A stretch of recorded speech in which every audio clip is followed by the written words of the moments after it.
Egaa ijoolleen keessattuu jechuudha gara biyyaa galuuf karoora godhatanii yeroo gara biyyaa galuuf kaatanitti madaamin keessan tikeettii maallaqaa kiyyaan isinii muruu maallaqa keessaniin isinii mura kan jettu jechuudha. Mee viidiyoo tokko dhaggeeffannee walitti deebina.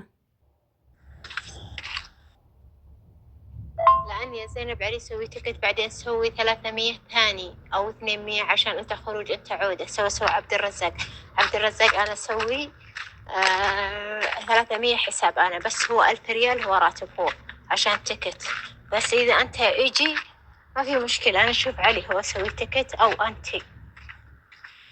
السلام عليكم مدام شلونكم شباركم انتوا طيبة أنا طيبة الحمد لله.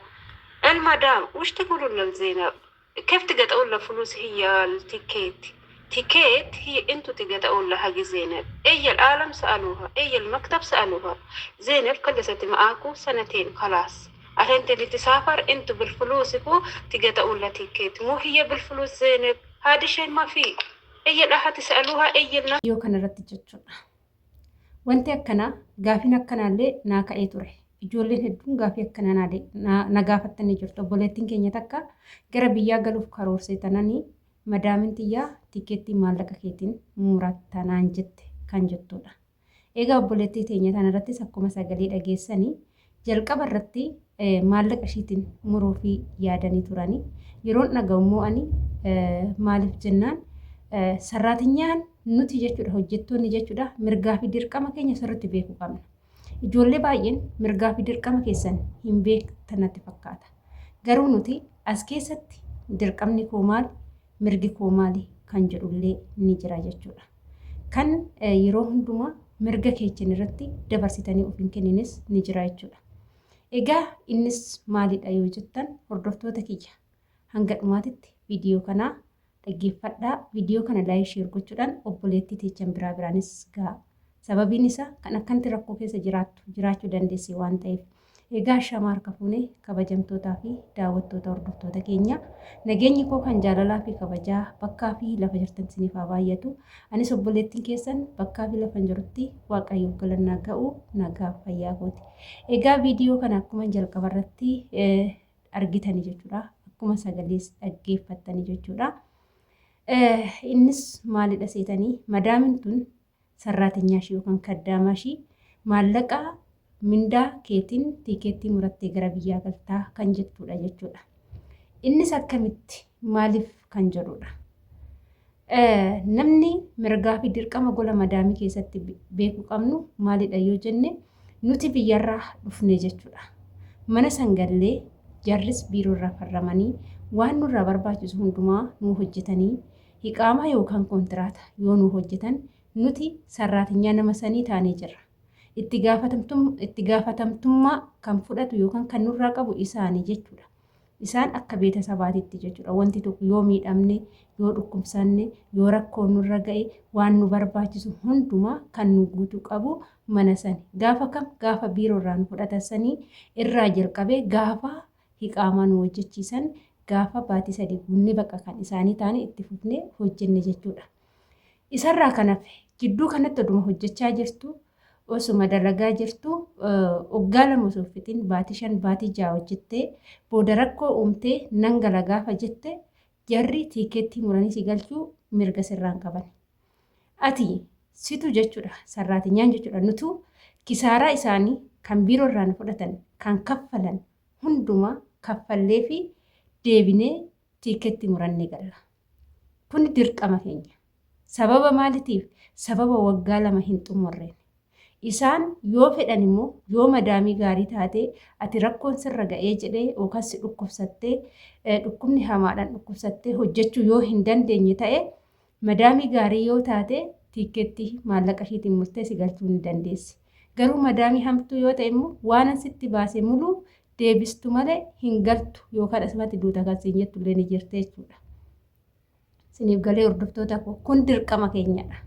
Waggaa 2 doon fixin mana isaanitti farramne itti fufnee ji'a 3 ol dabarre yoo ta'e hin galle yoo jenne dirqama keenya. Madaamii yoo nuti illee dallante dirqama keenya. Haa ta'uutii garuu mirgi keenya hoo maalidha kan jedhudha achi keessatti. Mirgi keenya maalidha?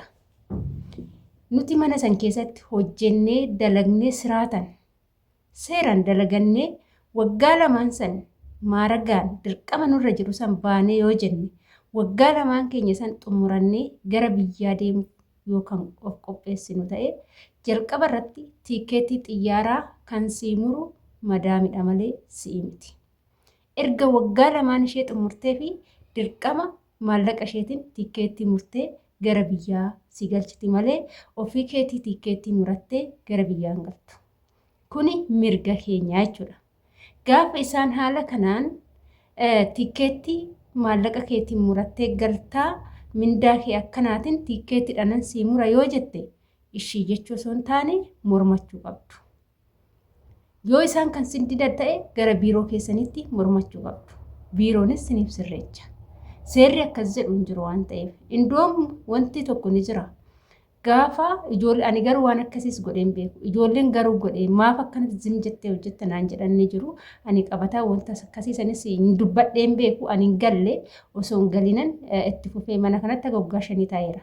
Garuu maallaqa tiikeetti naaf kennaa jedhee hin beeku. Waggaa 2 fixxee yoo jettee gara biyyaa yoo galtes yoo haftes maallaqni tiikeetti itti sii mura sun osoo galteellee waan tiikeetti sii muruu danda'aniif yoo qaxxaltee hojjette mindaa tiikeetti san irraa fudhachuu hin dandeessaa.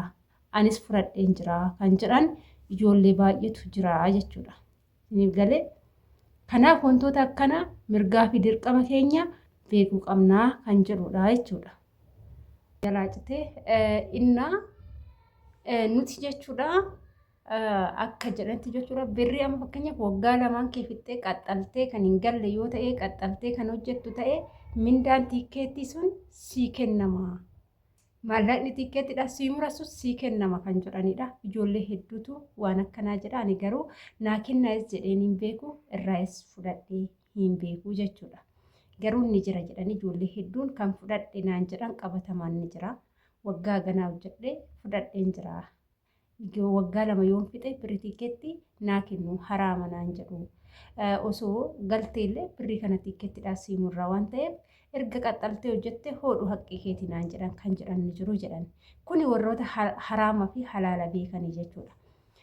Isaa birrii tiikeetii nu kennanii yookiin nu baatanii dhimma isaaniiti. Garuu gaafa gallu maallaqa kiisii keenya keessaa baasnee nu miti kan tiikeetii keenya murannu.